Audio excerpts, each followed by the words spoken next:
From the three of us. Dex. He's got my ears.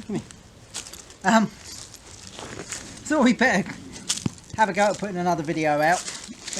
We have been quite busy. Yeah, it's been very busy, very frustrating couple of weeks.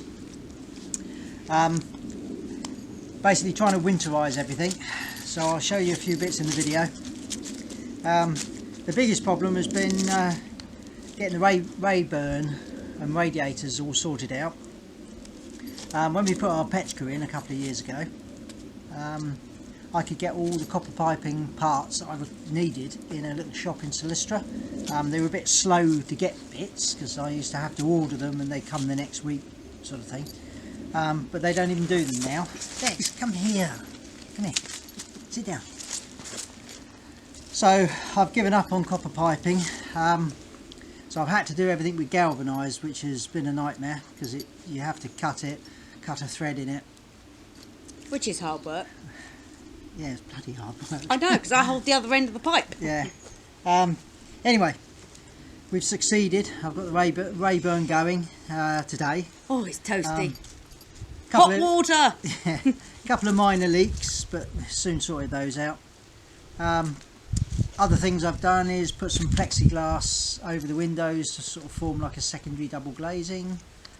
Cleared all the pathways that act as gullies for rainwater around the house. So yeah, I'm just going to show you that in this video. And Teresa's cooked for this episode. She's doing Scotch eggs, which you love. I love Scotch eggs. Yeah, who doesn't? Yes, you haven't had them before. If you haven't had them before, try them. They're very easy. Yeah, they are. Well, I don't know because they're messy. I never make them. She makes them. But I don't like getting my hands all sticky, so it's a very hand sticky job. So, as you can see from the trees, especially the big old walnut tree, autumn is well and truly here. As you'd expect, as it's nearly November. Winter seems a little way off because the weather's been so good, but from experience we can tell you it can suddenly just appear. So you can be outside in t-shirts one day and then the following day you can have deep snow. So in preparation, been doing a few jobs this week. So one of them coming up back is to clear these gullyways. The way the system works for this house, it's quite an old house, is the rain water just literally falls off of the roof. Instead of going down a gutter, it just goes down this concrete gully off past the end of the house and then down into the valley. So I spent a couple of hours with a shovel clearing all the earth and foliage that had grown up over it.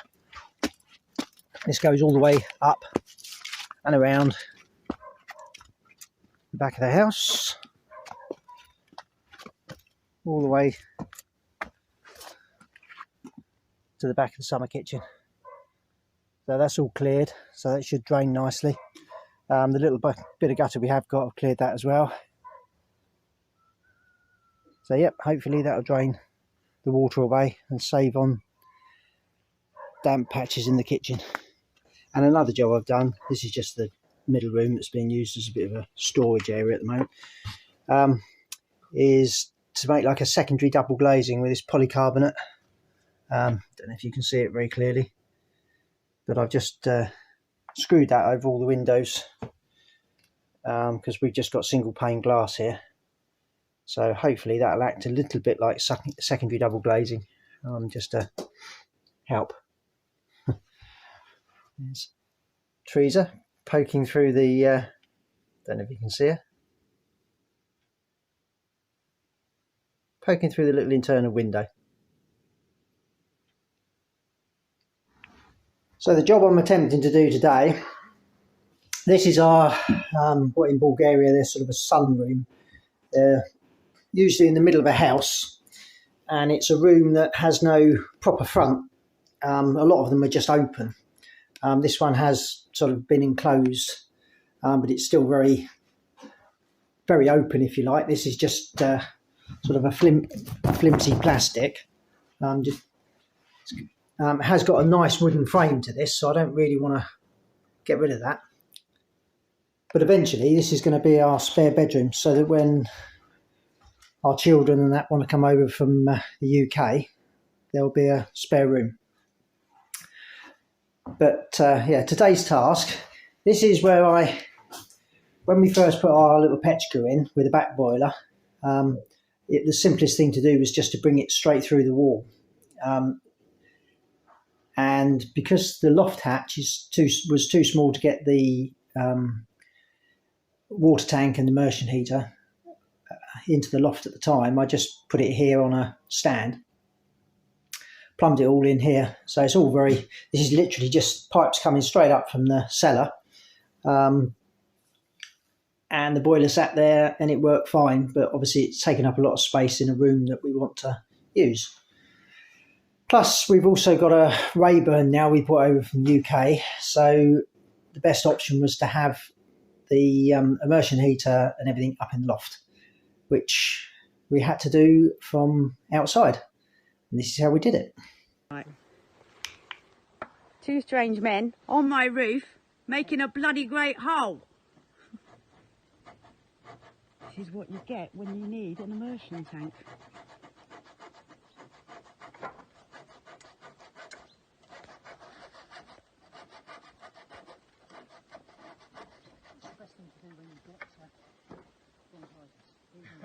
So see both our houses, I think, in 2 years' time.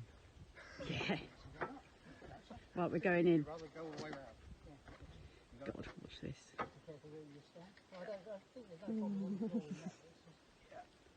Is this health and safety? I've got a hard hat. It's all right, you got a hard head, honey. You not seen that Neanderthal brow?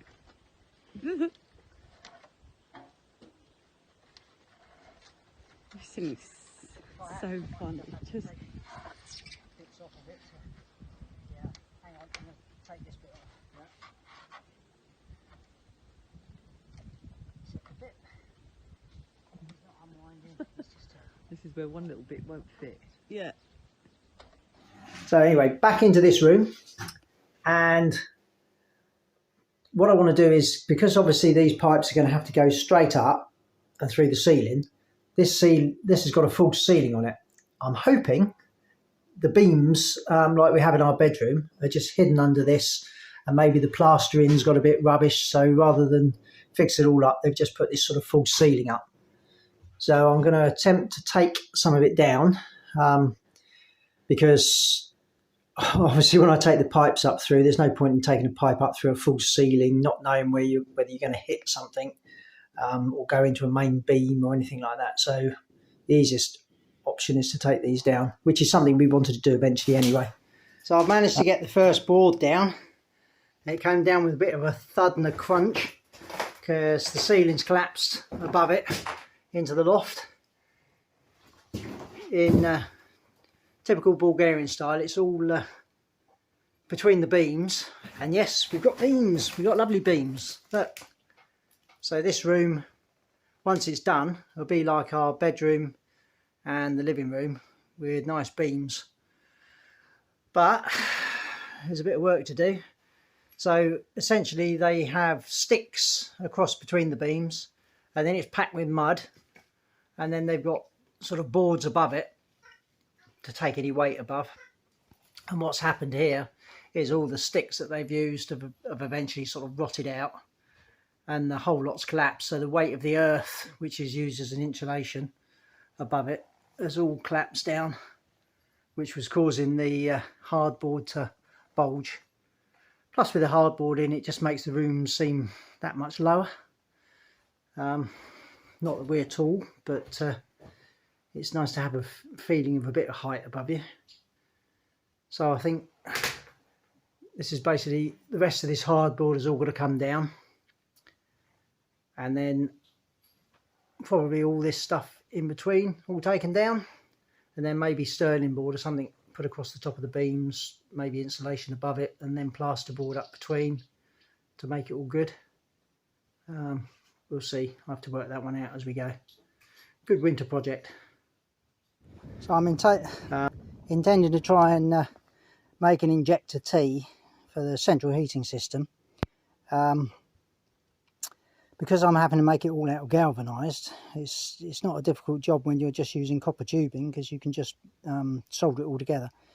But what I've had to do is file down the end of a piece of 28mm copper reducer, that's then reduced down to 22mm and then reduced down to 15mm, to form a venturi to stop the central heating back flushing on itself, so that you get a good draw. It's quite important to do this with a sort of open vented system using open fire. I made a lovely one out of copper last year when I was just using the Petchka, but now I've brought the Rayburn across, I can't get the parts, so I'm having to do everything with this galvanised piping or galvanised tube. So you've got to cut the threads, and it's all very heavyweight, but you just cannot get the parts for copper tubing, all the fittings and olives and what have you. So I'm just going to solder the end bit in, and then see how I get on with then screwing that into a T-piece. So that's my injector T made. I don't know if you can see in this light, but you've got inside there, you've got the copper tubing, which has been hammered into the end of the 1-inch galvanised tube. So it's going from 28mm down to 15mm. Then that should form a venturi, if you can see in here. So you're reducing the size of the tube, which speeds up the flow on the return. So this is the return from the central heating. So this will be basically, well, it won't be cold, but if you can imagine, you've had the hot pipe is above it, so the hot goes off down to the central heating. Then just sort of here will be the central heating pump, bringing the flow back this way. So the cold is coming back this way from the central heating, and then down this way to the bottom of the Rayburn. So the cold out of the back boiler. This from here, this is the cold feed coming out of the not immersion heater, but the hot water tank. So it's come in the top from the hot, gone down through the coil within inside the tank, comes back out through here back to the boiler. If you don't have the injector T in here, what can happen is, instead of flowing that way and then going back into the bottom of the Rayburn boiler, it can flow back and go that way, and cause problems, because you then don't get a gravity feed on your system. I'm not very good at explaining these things, but hopefully you get the idea. So I'm hoping this will work. It's not as good as a copper one, but as long as it works. Right, I'm in the loft. It's a very low ceiling in here. It's probably only about, I don't know, 3.5 foot, metre and a half, something like that. So I've had to squash the immersion tank, or the hot water tank up here. It's a indirect water heating tank with its own header tank on it. I put the central heating system in. The Rayburn's lit, so we really got to see now whether it all works. I'll explain the mess. It all looks a bit haphazard, but there is actually logic to it. So you've got the hot water coming up from the Rayburn, thermostat set at 70, so the heat pump should come on at 70. That goes into the midway up the tank, and then there's an indirect coil that runs down and comes out of the cold feed, which then flows back down to the Rayburn. The cold feed into that comes out of the header tank. I've left that little bit there so that if I want to dose it with anti-corrosion fluid, flushing fluid, anything like that, I've got a little place where I can tee into, pump it in, or you know, put it in with a funnel or whatever. So that comes down and joins into the cold tap there. Underneath there is my I forgot the name of it, the injector tee that I explained in an earlier part of the video. There's the heat pump. That goes down a bit of a U-bend. It's not very pretty, but that's the sort of best I could do in the circumstances. All this plastic piping is fantastic stuff. You get a lot of it here in Bulgaria. You just have a little tool that melts. So you just literally mount wherever you want it, melt it, push it together, job done. If anything ever goes wrong, you can just cut it and put a new piece in. So it's brilliant stuff. I'm quite impressed with it. So coming up from down below, you've got the cold feed going into the side of the tank. Sorry, I've got it the wrong way around. You've got that's the hot water coming out. You've got one pipe goes down, which is going to go to the bathroom, and another pipe which follows the pipes that go down to the Rayburn, go into the kitchen to provide hot water there. Then you've got the cold feed coming up, going into the header tank. This one here is just an overflow, which goes down into the cellar and out through a little hole in the walls, so that if it ever overflows, it's pretty conspicuous. It will start peeing out all over the path down there, so we'll be able to see it. Then you've got obviously the hot feed going down to the radiators is that one, and then return is the cold coming up through the pump and back off to the Rayburn. A few little things I've got to do. That's the electrics for the immersion heater and also for the thermostat. I need to box that in. I'm not worried about it myself. There's nobody else coming up here other than me. But any animals touch that and zap. Plus, obviously, if you come up here and you're not really concentrating, you could touch it. It's fairly secure, but a nice little plastic box over the top, and that won't hurt. I don't know why I've cable tied all that. I've got to uncable tie it because I've got to lag all this lot yet, which is the last job I've got to do. I just want to make sure everything's working first. And that's it. Loft out. The Rayburn's all plumbed in and lit. There's the little flue box I had to make. And then that feeds into typical Bulgarian flue pipe up and into the chimney. These tiles, eventually everything will be moved when we extend the kitchen. So there's your hot and cold feed coming out of the Rayburn. Little drain tap at the bottom for when I want to drain down the system. That's just a cold feed to our sink. There's the hot pipe coming down. For the moment, I've just put a little standpipe in. But it is temporary. We'll get a mixer tap here. But it'll do for a couple of weeks until I get around to doing that job.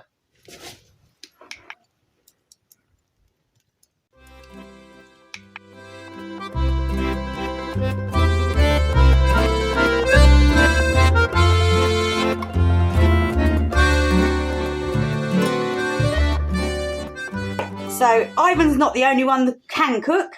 It's my turn tonight, and tonight I'm doing Scotch eggs, one of the favourites with Ivan and definitely our son.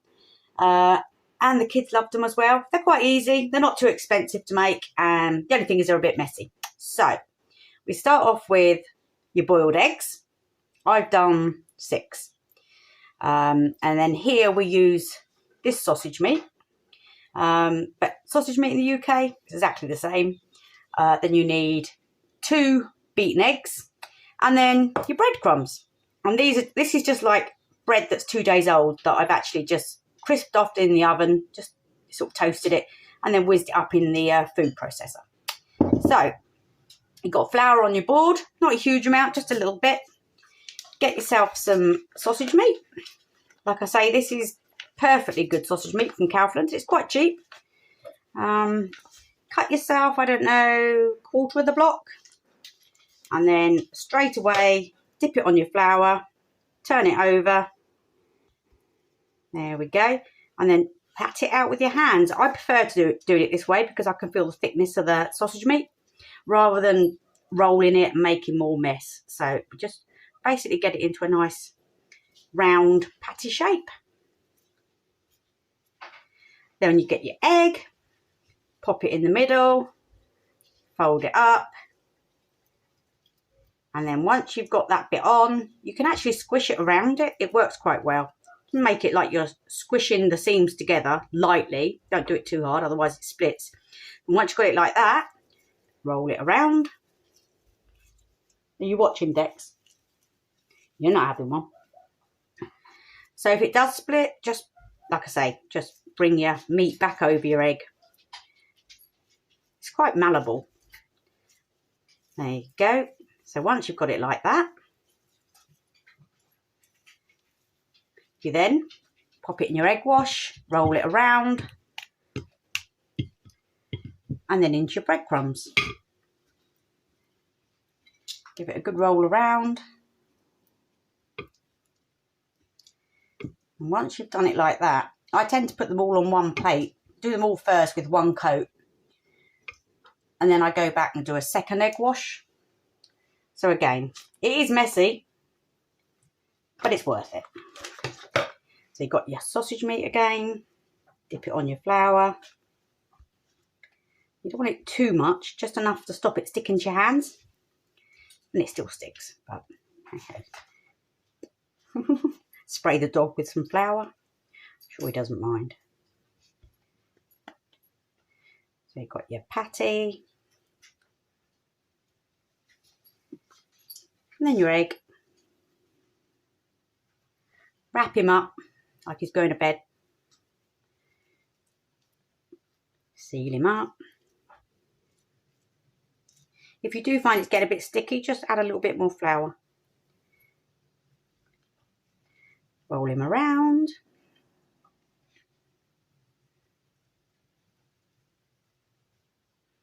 In your egg wash.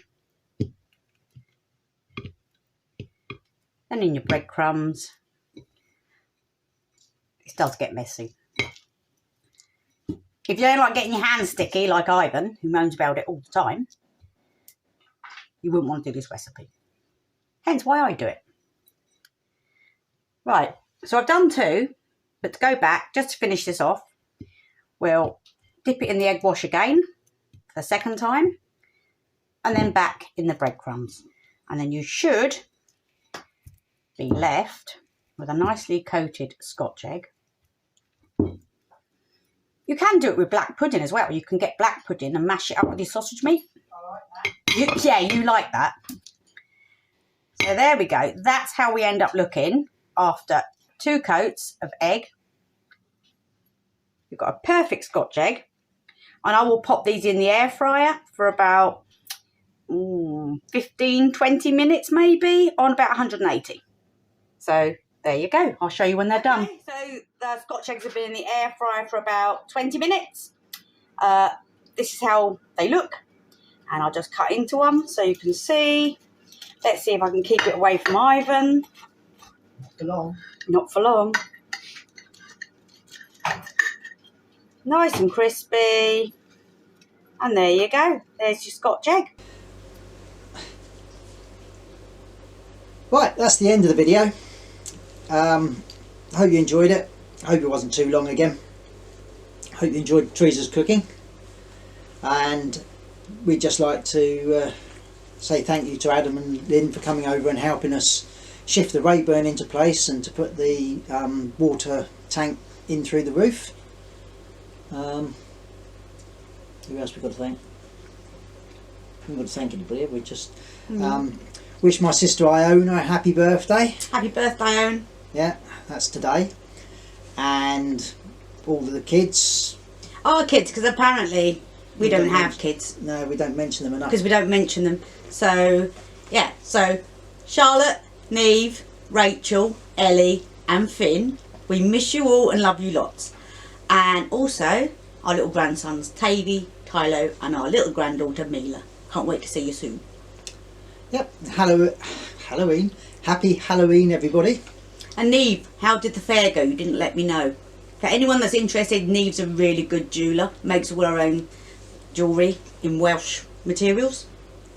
She does. I'll add a link in the description. And that's it. That's it. I'll just play the video out over the titles with some nice autumn pictures. Here it's lovely and warm still. I can't help feeling we're being lulled into some sort of false sense of security, thinking the weather's going to be nice, but it can change. But anyway, here's some pictures and see you next time. Bye. Bye.